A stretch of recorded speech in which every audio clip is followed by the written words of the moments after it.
an incredible week.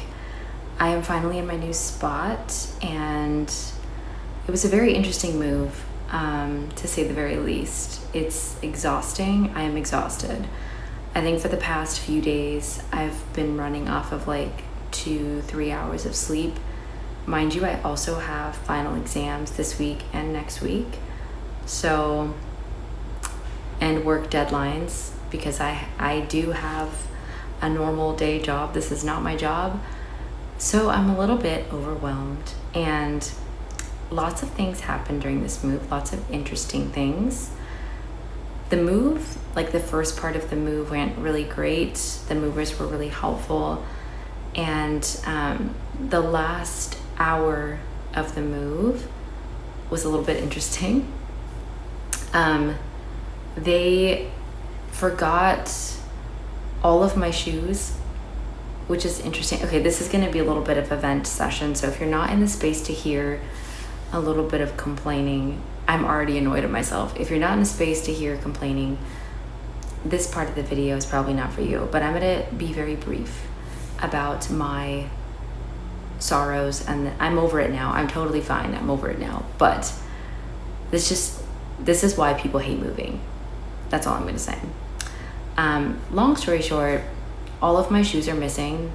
Every single one of them, except for 2 pairs of my shoes. They also left behind one of my backpacks that I use for travel, and it has a lot of really important documents in it, like my social security card, my passport, all of that. And when, like, the last hour of the move was kind of when things went a little bit south, because I am by myself. I don't have help packing or unpacking, and so I paid extra to have unpacking. Basically, I can't do it all. And they did the unpacking, but they kind of like threw all of my things in random cupboards all over the house. And so then they just like left abruptly. It was like, we gotta go, we're leaving, everything's out of the box. And I was like, but there's stuff all over the floor, there's stuff all over the counter, there's bathroom stuff in the kitchen cupboards and kitchen stuff in the bathroom cupboards. And it was like, it actually took more work from me to take everything out of all the cupboards and then reorganize it myself. I should have done it myself.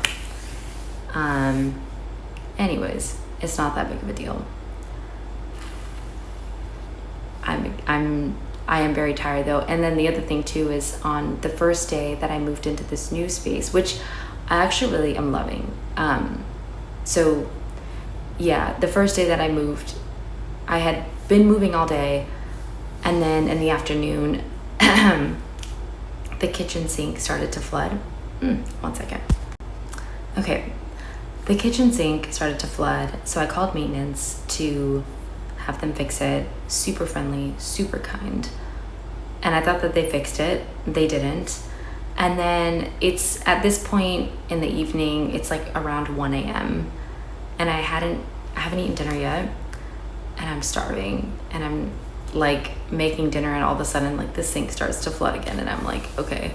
So I called emergency maintenance, and then they came to fix it and didn't leave until about 2, because it took them a while to fix it.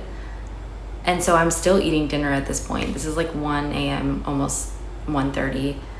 And then around 2 they left, 2 I go to bed, and then at 5 a.m. something in my soul jolted me out of bed. Now, mind you, I sleep like a log. I don't wake for anything. I sleep very deeply, very soundly. I don't get enough hours of sleep, but once I'm asleep, I'm a corpse. But I jolted out of bed at 5 a.m. to my entire kitchen flooded, like water on the floor, my rug is ruined, like very much flooded. So spent most of that day out of the apartment so that they could fix the apartment. Again, super friendly maintenance people, fixed everything, cleaned everything up for me. Truly angels, if they exist, which I think they do, but a godsend, really. they were very wonderful. So that was kind of my moving experience. Again, first world problems, so not gonna complain. Plus, I really enjoy, I just spent the last 5 minutes complaining to you. I'm so sorry, but I had to get it out. It's out there. We're good. We're moving on. It's fine. Anyways, I have created some very cozy corners. I'm still trying to organize this bookshelf situation behind me because there's something missing and I don't know what. I'm putting a curtain right there, and I'm gonna be putting some artwork behind me, and I have a little bit more rearranging to do. I'm also sitting on a very hard floor right now, so I'd like to get some sort of seat cushion to sit on so I can talk to you, and not feel like I'm breaking my ass bone at the same time. So I'm waiting for that to come, but I've been having fun kind of decorating this space. I think it feels a lot cozier than my other apartment that I was in. I don't know, there's something about this space that feels very welcoming, and I'll show you. I'm gonna show you guys like little clips of my apartment, not of my face, but just videos that I took and kind of talk you through that. But there's a lot of things that I want to do to make this space feel very cozy and homey. As a very random side note, actually it's not random at all. I know that I've spoken a lot about like my anxiety on my videos before, and just like my struggles with that kind of thing. And I was talking to my therapist about this recently, and I think the apartment that I was in before was very old. I mean, decades old.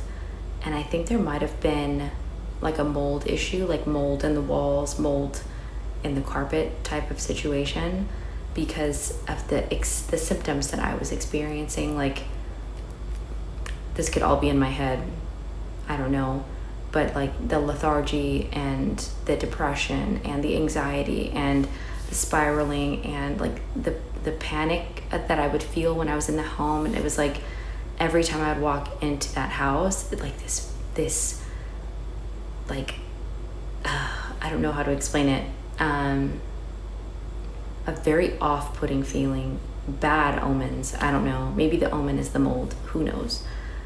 But I feel like I can breathe again. Despite everything that happened this week, I feel like I can wake up and I can take a deep breath of air and feel like myself. So despite the exhaustion, I've been feeling very good in spirit.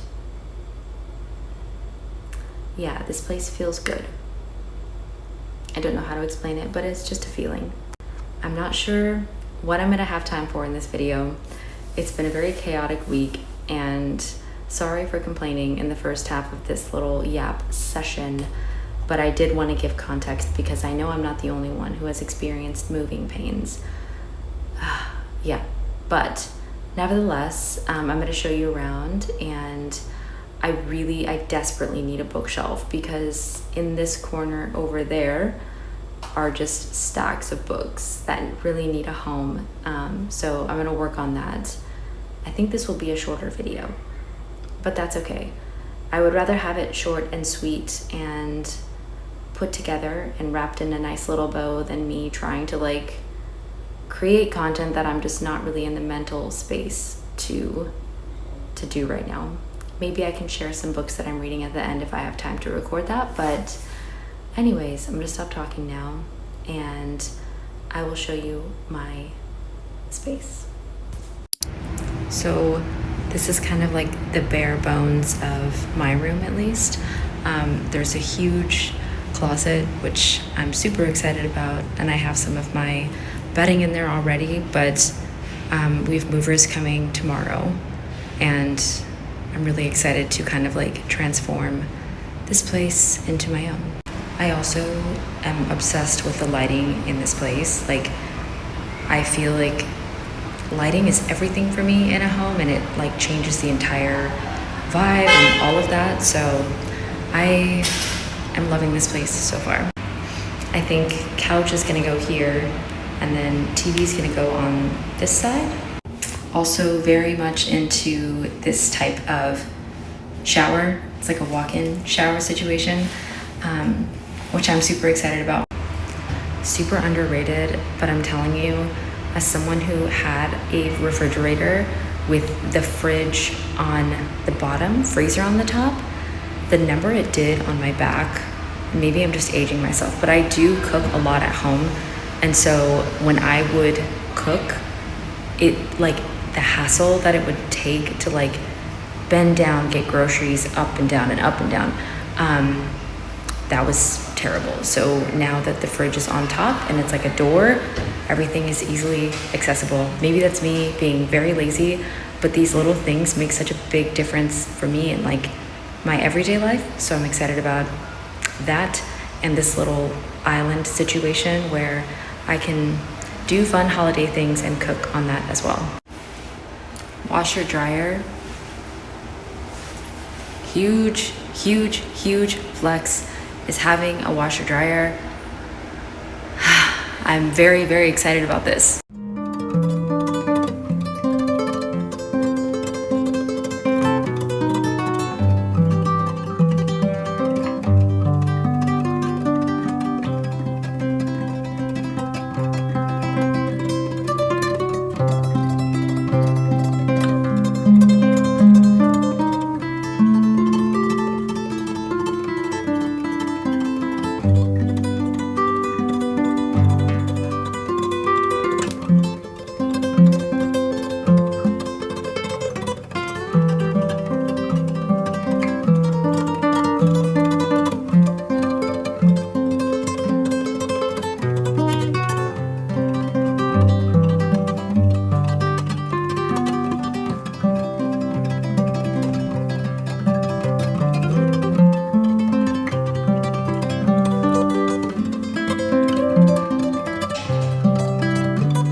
So right before I moved into my new apartment, I acquired a huge haul from nyrb because they were having like a very big sale. I have another stack next to me. I made a TikTok video where I kind of rapid fired through all of the books and kind of what they were about. So I don't want to regurgitate that and do it all over again. But I will show you them, and I'll do like a video where I can show you all the covers. That way you can screenshot it, or I don't know, look at it for your reference if you're interested in any of them.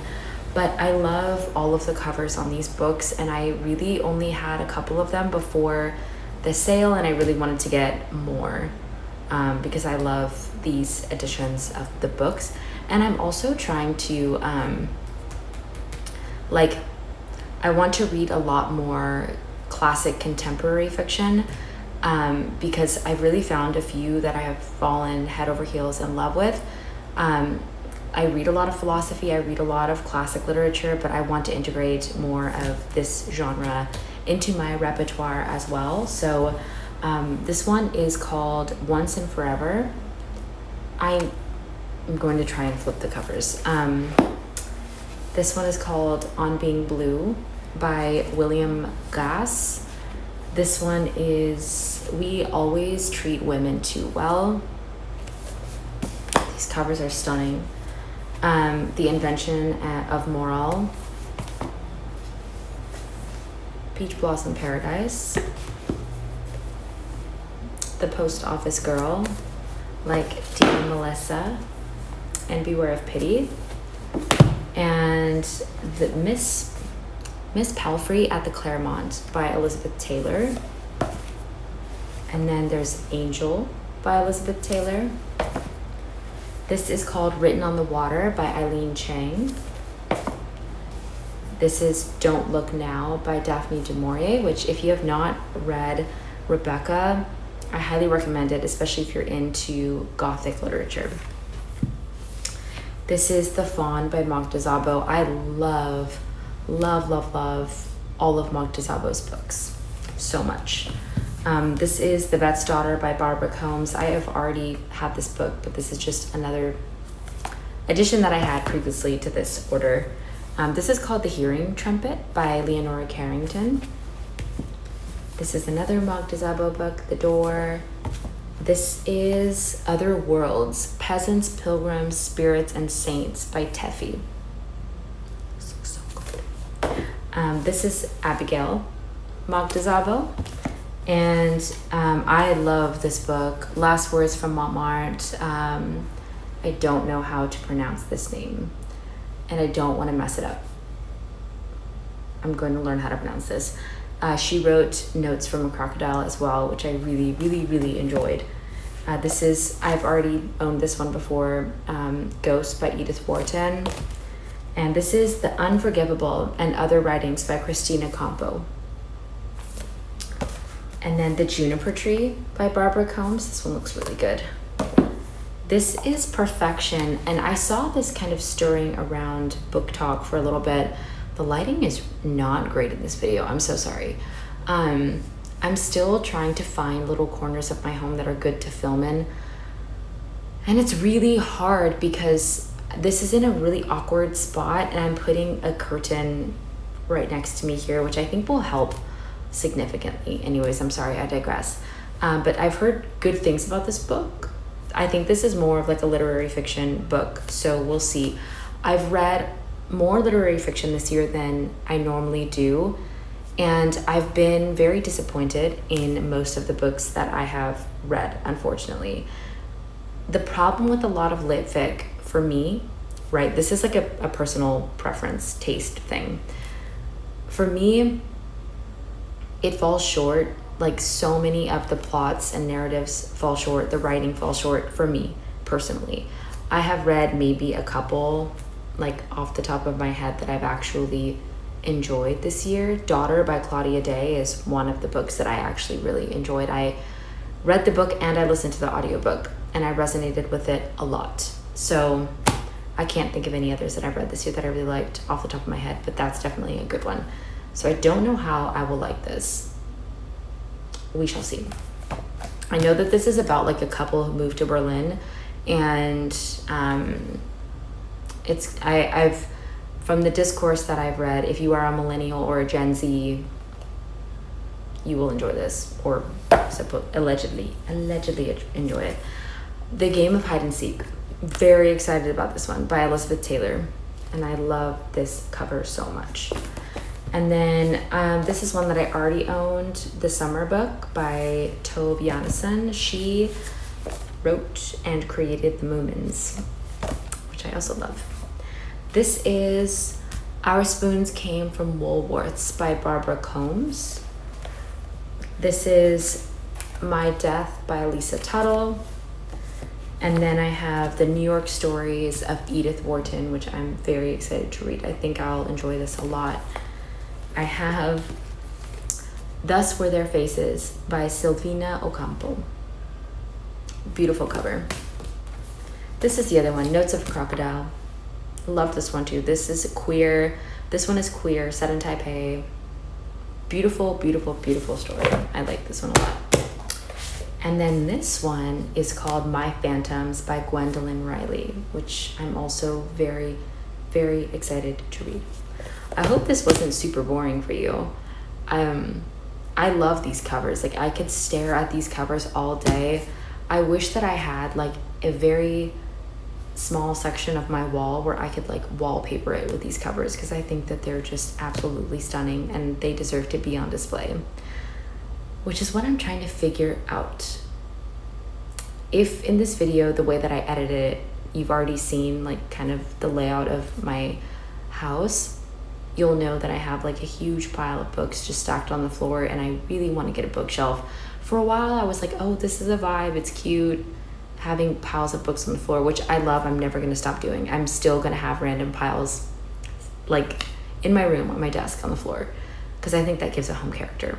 But this is excessive, and it's getting to the point where I'll want to read something or reread something. I very much enjoy rereading books. That's like my favorite. And I can't find it. And it's very frustrating. And I like, As a Virgo, you would think that I would have like a very, very like organized bookshelf, and I don't.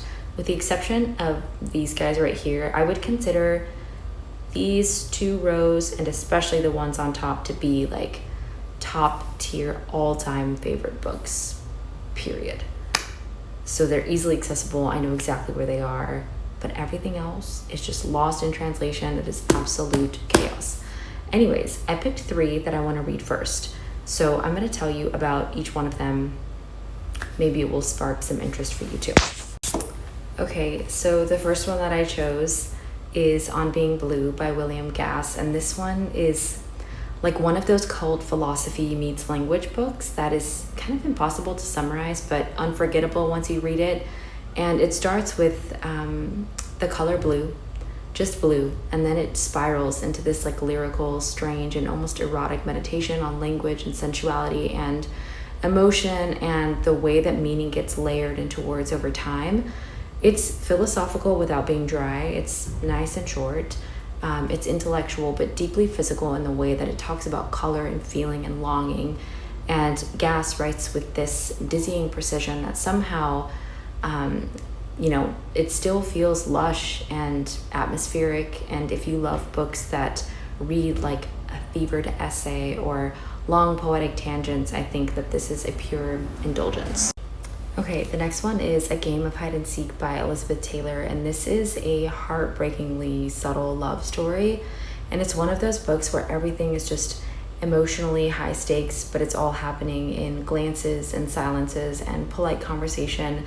And it follows Harriet and Vesey, who fall in love very young, but they kind of drift apart only to reconnect years later, and they're more older and they're settled and haunted by what might have been. And it's about timing and class and duty and that deeply English kind of restraint that makes emotions hit even harder because no one's really saying what they mean.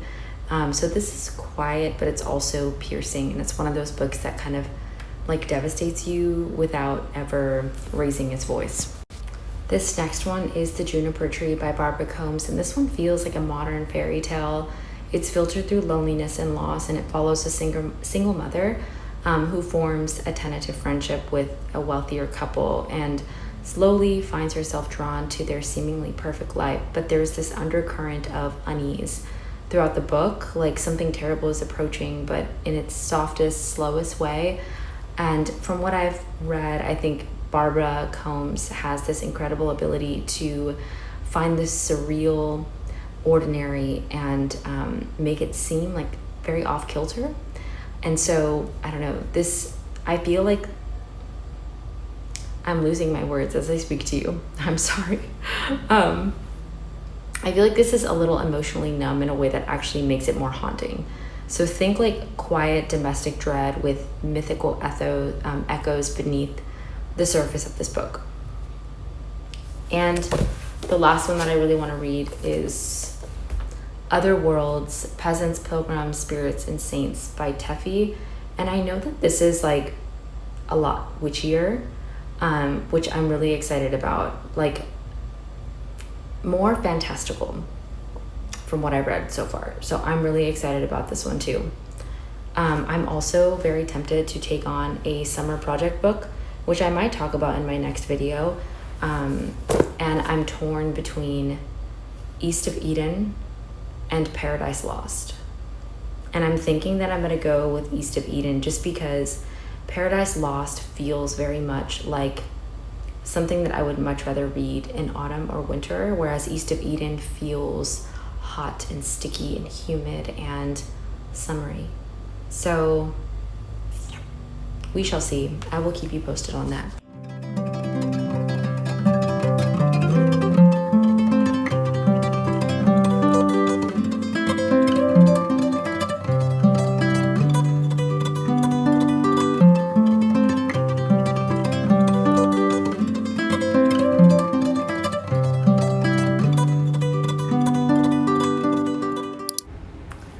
To get myself a camera, a proper camera. I do everything on my iPhone, but I came on here because I went to the farmer's market and I got fresh figs.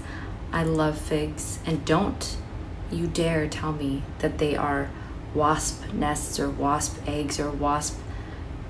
I don't want to hear it. I love figs. For spring and summer, I like figs. Autumn, winter, I like pomegranates. And they're both such sensual fruits. I don't know how else to describe it, but I love figs. And I'm very excited. I know that most people kind of associate the fig metaphor with Sylvia Plath.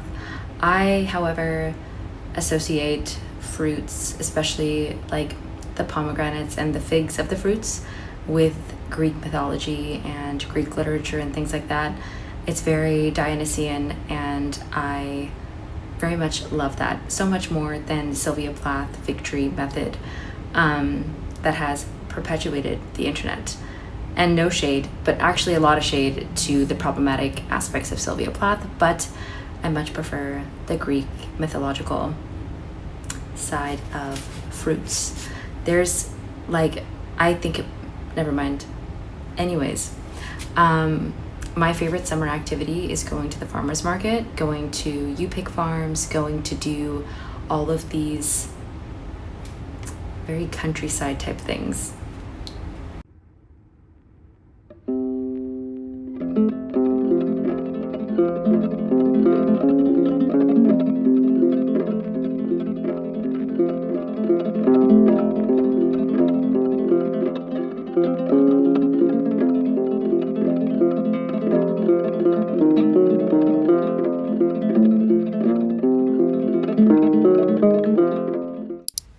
It's so bright. I'm experimenting with like different locations in my place to film. And it's interesting how different the light looks like throughout the day. I'm kind of liking this. It's very bright, not typical for me, because I feel like looking at most of my videos, it's very dark, which I don't mind. I think there's a mood and a time and a place for that. But this is my room. Duh. I want art above my bed. I want art right there. My room feels very naked, and plus I have white bed sheets, so I feel especially like beige mommy, and not in a good way.